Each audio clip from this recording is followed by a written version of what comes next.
కార్యక్రమాలు చూసినాం. కానీ ఏదో ఒకసారి 2 సార్లు 3 సార్లు మేము కూడా పాల్గొన్న కార్యక్రమాలు ఉన్నాయి. కానీ ఒక తదేక దీక్షగా 44 సంవత్సరాలుగా ఇలాంటి ఉత్సవాలు మరి జగన్నాథం స్మారకార్థం నిర్వహించడం అంటే చాలా అసామాన్యమైన కార్యక్రమం. ఏది ఏమైనా మీ జగన్నాథం యూత్ సభ్యులే కానీ, వారి కుటుంబం, తిలక్ బాబు గారి కుటుంబం కానీ, ఈ గ్రామస్తులందరినీ సిపిఎం పార్టీతో సహా అందరిని కూడా మనస్ఫూర్తిగా అభినందిస్తూ ఉన్నాను ఈ సందర్భంగా. ఎందుకంటే గ్రామం తరఫున కూడా సహకారం దొరకటం అనేది కూడా చాలా సామాన్యమైన విషయం కాదు.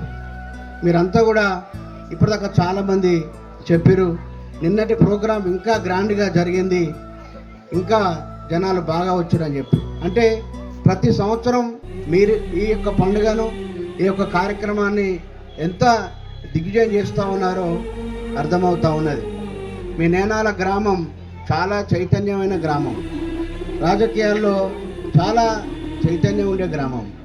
అంతేకాదు మీకు ఒక అడిషనల్గా జగన్నాథం గారు కూడా ఈ గ్రామంలో పుట్టడం అనేది కూడా వాస్తవంగా నేనాల గ్రామ అదృష్టం అని చెప్పి అనుకోవాలి.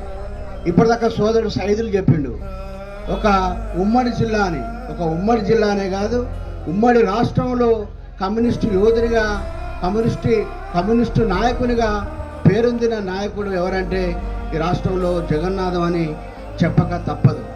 మనం అందరం అనుకుంటా ఉంటాం, మన మధ్యలో ఉన్నాడు, మన ఊరోడు, మనోడే కదా. మనకు తెలియకపోవచ్చు ఆ గొప్పతనం, బయటికి పోతే తెలుస్తుంది. బయట నాయకులు కానీ, కార్యకర్తలు కానీ మరి ఏమనుకుంటారో వింటే మనకు తెలుస్తుంది మన నాయకుని గొప్పతనం. అందుకే ఈ గ్రామంలో ఆయన పుట్టడం అనేది కూడా మన అదృష్టం అని చెప్పి భావించుకోవాలి. భావితరాలు జగన్నాథం గారి యొక్క స్ఫూర్తిని ముందుకు తీసుకొని వెళ్ళాలి.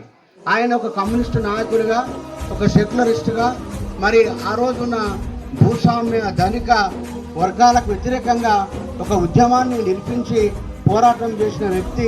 రేపు రాబోయే తరాలన్నిటి కూడా ఆయన స్ఫూర్తి కొనసాగుతుందని చెప్పి కూడా ఈ సందర్భంగా తెలియజేస్తూ ఉన్నాం. ఇవాళ మనం చూస్తూ ఉంటే ఈ దేశంలో ఏం జరుగుతూ ఉందో చూస్తున్నాం.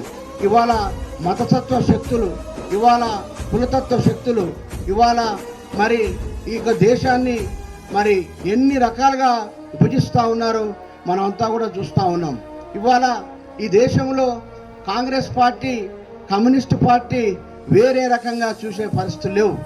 ఆ రోజున్నప్పుడున్న పరిస్థితులు వేరు, ఈ రోజున్న దేశంలో ఉన్న పరిస్థితులు వేరు.